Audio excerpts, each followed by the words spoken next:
ముఖ్యమంత్రి రేవంత్ పై ప్రశంసల జల్లు కురిపించారు విజయేందర్ గౌడ్. రేవంత్ వ్యవహరిస్తున్న తీరు రాజకీయాల్లోకి రావాలనుకుంటున్న తనలాంటి యువతకు ఆదర్శప్రాయమని, సంక్షేమ కార్యక్రమాలను అమలు చేస్తున్న రేవంత్ రెడ్డిని రాజకీయాలకు అతీతంగా ప్రతి ఒక్కరూ అభినందించాలంటున్నారు. కాంగ్రెస్ ప్రభుత్వంలో మంత్రులు స్వేచ్ఛగా పనిచేసుకుంటున్నారని, గత ప్రభుత్వ హయాంలో ఆ పరిస్థితి లేదంటున్నారు. టీడీపీ సీనియర్ నేత దేవేందర్ గౌడ్ కుమారుడు విజయేందర్ గౌడ్ త్వరలో ప్రత్యక్ష రాజకీయాలకు వస్తా అంటున్న విజయేందర్తో మా ప్రతినిధి పవన్ కుమార్ మాటాముచ్చట. తెలుగుదేశం సీనియర్ నేత దేవేందర్ గౌడ్ కుమారుడు విజయేందర్ గౌడ్ ప్రస్తుతం మనతో ఉన్నారు. ఇటీవల ఆయన ముఖ్యమంత్రి రేవంత్ రెడ్డిని పొగుడుతూ ఒక లేఖను విడుదల చేశారు. ఇది రాజకీయాల్లో ప్రస్తుతం చర్చనీయాంశంగా మారింది.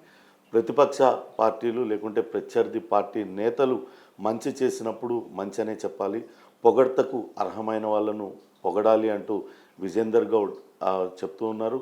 ప్రస్తుతం ఆయన్ని అడిగి తెలుసుకుందాం. సార్ చెప్పండి, పొగడ్తకు అర్హమైన వాళ్ళని పొగడాల్సిందేనంటూ మీరు ఒక లేఖ విడుదల చేశారు.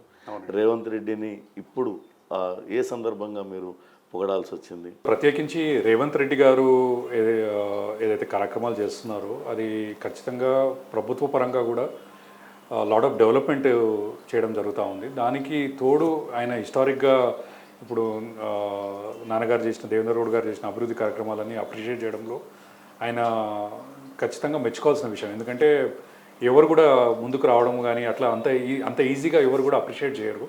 అలాంటి విషయాన్ని హిస్టరీలో ఉండే వేరియస్ లీడర్స్ని ఆయన గుర్తు చేసుకోవడం అనేది ఆయనకి పర్సనల్గా I would like to definitely congratulate him and thank him for taking this up. Because ఇది ఒక ఎగ్జాంపుల్గా ఉంటుంది రేపటి యువతకి కానీ, రేపు భవిష్యత్తులో రాజకీయాల్లోకి రావాలనుకున్న వాళ్ళకి, నాలాంటి వాళ్ళకి ఎస్పెషల్లీ ఇలాంటి వాళ్ళకి. నేను పార్టీపరంగా ఆయనతో ఏమాత్రం కూడా I'm not related to Congress, but at the same time ఒక హ్యూమానిటేరియన్ గ్రౌండ్స్లో ఆయన ప్రత్యేకించి ఇలా అప్రిషియేట్ చేయడం ఫాదర్ని, దేవేంద్ర గౌడ్ గారిని.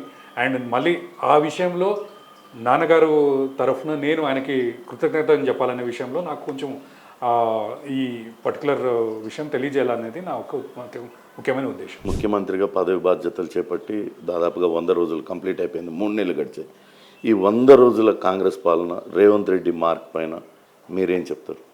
సో నాకు పర్సనల్గా అండి, ఐ థింక్ ఏ గవర్నమెంట్ కన్నా కూడా కొంచెం టైం అంటూ పడుతుంది. ఎందుకంటే నీకు 100 రోజులు అనేది కూడా ఇట్ ఈస్ కొంచెం మళ్ళీ వెంబడే ఎలక్షన్స్ రావడం అనేది, ఇప్పుడు మొన్న అసెంబ్లీ అయిపోవడం, మళ్ళీ పార్లమెంట్ ఎలక్షన్స్ రావడం, దీంట్లో రీకన్సైల్ కావడానికి కొంచెం టైం అంటూ తీసుకుంటారు. బట్ ది అప్రోచ్ ఏదైతే ప్రభుత్వం తీసుకుంటుందో అది ప్రత్యేకించి రేవంత్ రెడ్డి గారు ఒక విజనరీ.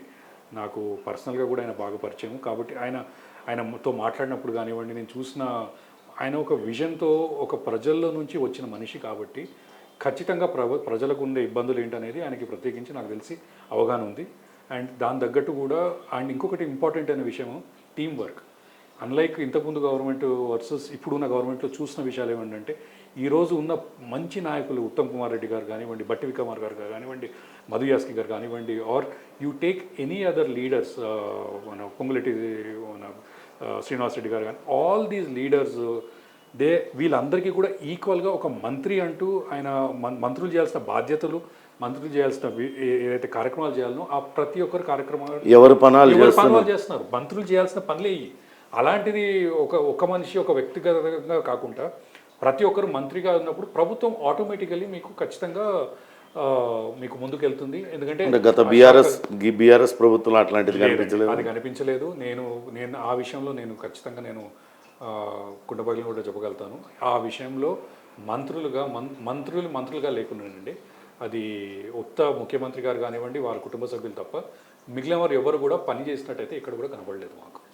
ఇప్పుడు రాజకీయాల్లో విలువలు పెరుగుతున్నాయి అంటారా? ఇప్పుడు కాంగ్రెస్ పార్టీ ప్రభుత్వం, రేవంత్ సర్కార్ ఏర్పడిన తర్వాత రాజకీయాల్లో విలువలు పెరుగుతున్నాయి అంటే పర్సనల్గా చెప్పమంటే ఒక విధంగా చెప్పాలంటే దూషణలు ఏవైతే చేసుకుంటున్నారో అది అనేది మంచి పద్ధతి కాదు. కానీ ఖచ్చితంగా యువత అనేది ముందుకెళ్ళాలంటే ఒక మంచి వాతావరణంలో, ఇది ఒక కుటుంబం లాగండి. ఏదైనా కూడా ఒక కుటుంబంలో మీరు అందరూ కలిసిమెలిసి ఉంటే అన్నీ బాగా జరుగుతాయి. ఒక కుటుంబంలో నువ్వు దూషించుకుంటూ ఒకరికొకరు మాట్లాడాలని చేస్తే కుటుంబం అనేది అలా ఒక పద్ధతి మీద ఉండదు. కాబట్టి I think it is important for the next generation కానివ్వండి, యువతకి ఒక ఎగ్జాంపుల్గా అయితే రేవంత్ రెడ్డి గారు ఖచ్చితంగా నిలబడుతున్నారు.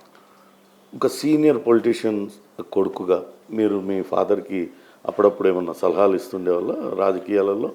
సో అలానే మీ యంగర్ బ్రదర్ ఆయన కూడా పాలిటిక్స్లో ఉన్నారు. ఏమన్నా సజెషన్స్, సూచనలు, సలహాలు ఇస్తారా మీరు?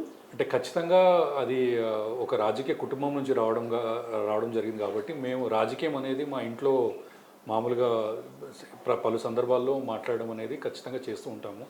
యూజువలీ మేము ఏంటంటే డిన్నర్ అయిన తర్వాత ఆ ప్రాంతంలో ఎప్పుడైనా కరెంట్ అఫైర్స్ ఏమున్నా కూడా ఎలా జరుగుతుందనే దాంట్లో బికాజ్ మేము we are a very important citizens of this country, ఒక సిటిజన్గా కానివ్వండి.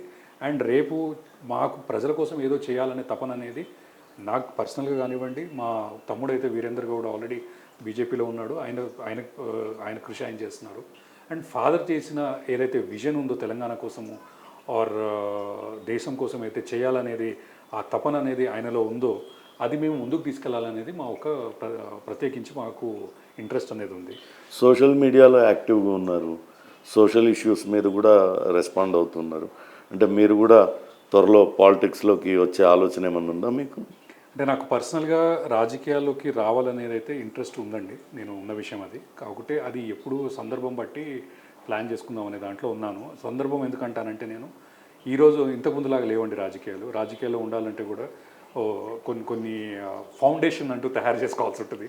సో ఆ ఫౌండేషన్ డెఫినెట్లీ ఫాదర్ది అనేది ఒక మంచి ఫౌండేషనే, కానీ ఇప్పుడున్న ఈ ప్రజెంట్ దాంట్లో కాకుండా ఫ్యూచర్లో కొంచెం, ఎందుకంటే నాకంటూ కంఫర్ట్గా ఫీల్ అయ్యే వాళ్ళతో ఎవరితోనైనా వర్క్ చేయాలనే దాంట్లో నేను ఆలోచిస్తున్నాను. అంటే చెప్పారు కదా ఆల్రెడీ మీకు రేవంత్ రెడ్డి గారితో పరిచయం ఉంది అని. అంటే కాంగ్రెస్ పార్టీలో చేరే ఆలోచన ఏమన్నా? లేదండి, నేను పార్టీ పరంగా అయితే ఇప్పుడైతే ఏం ఆలోచనలు పెట్టుకోలేదు. రాజకీయంగా కూడా నేను ఇప్పుడు ఈరోజు రేపు మాట్లాడట్లేదు. ఒక లాంగ్ టర్మ్ విజన్గా నేను వర్క్ చేస్తూ మేము చాలా సోషల్గా వర్క్స్ చేస్తుంటాను. స్కూల్కి సంబంధించి దేవేంద్ర విద్యాలయాన్ని స్కూల్లో నడుపుతూ ఉన్నాను. ఈ స్కూల్లో కూడా మాకు ఆల్మోస్ట్ 500 స్టూడెంట్స్కి మేము కంప్లీట్గా స్కాలర్షిప్ స్టూడెంట్స్. అది స్మార్ట్ క్లాసెస్ ఇవన్నీ ఇంటర్నేషనల్ స్కూల్ ఏ లెవెల్లో ఉంటుందో ఆ లెవెల్లో ఉంది. కానీ but at the same time ఒక మంచి కార్యక్రమం ఎడ్యుకేషన్ స్ప్రెడ్ చేయాలనే ఉద్దేశంతో నాన్నగారు అప్పట్లో 25 సంవత్సరాల కింద ఏర్పాటు చేయడం జరిగింది. దాన్ని ప్రత్యేకించి నేను దాన్ని ముందుకు తీసుకెళ్తున్నాను. చివరిగా ఒక్కటి చెప్పండి, ఇప్పుడు మీరు గత బీఆర్ఎస్ పాలనని చూశారు, 10 ఏళ్ల పాటు వాళ్ళ పాలన. ఇప్పుడు ఈ 100 రోజుల పాలన మీరు ఆల్రెడీ చెప్పారు, 100 రోజులు అంటే చాలా తక్కువ టైం. కానీ ఇచ్చిన హామీలన్నింటినీ నెరవేర్చే ప్రయత్నం అయితే కాంగ్రెస్ పార్టీ చేస్తుందని చెప్తుంది. గత ప్రభుత్వానికి ఇప్పుడున్న దానికి డిఫరెన్స్ మీరు ఏం అబ్జర్వ్ చేశారు రేవంత్ పాలన? అంటే డెఫినెట్లీ వీళ్ళు చెప్పిన 6 స్కీమ్స్ కానివ్వండి అవి ఇంప్లిమెంట్ చేస్తారని నేను అనుకుంటున్నాను. దాంట్లో ఈ ఆర్టీసీకి సంబంధించి మహిళల కోసం చేస్తుంది అది చాలా ఎంతో అభినందనీయం. అది ఎస్పెషలీ పర్సనల్గా ముఖ్యమంత్రి గారు ఆ విషయంలో నేను personally I would like to appreciate it. Revanth Reddy 100 రోజు పాలన అనేది కొంత సంతృప్తికరంగానే ఉంది. రాజకీయాల్లో యువత రావాల్సిన అవసరం కూడా ఎంతైనా ఉంది. కానీ ప్రస్తుత పాలిటిక్స్లో వ్యక్తిగత దూషణలు అనేవి కొంతవరకు తగ్గితే బాగుంటుందని తన అభిప్రాయాన్ని వ్యక్తం చేస్తున్నారు విజేందర్ గౌడ్.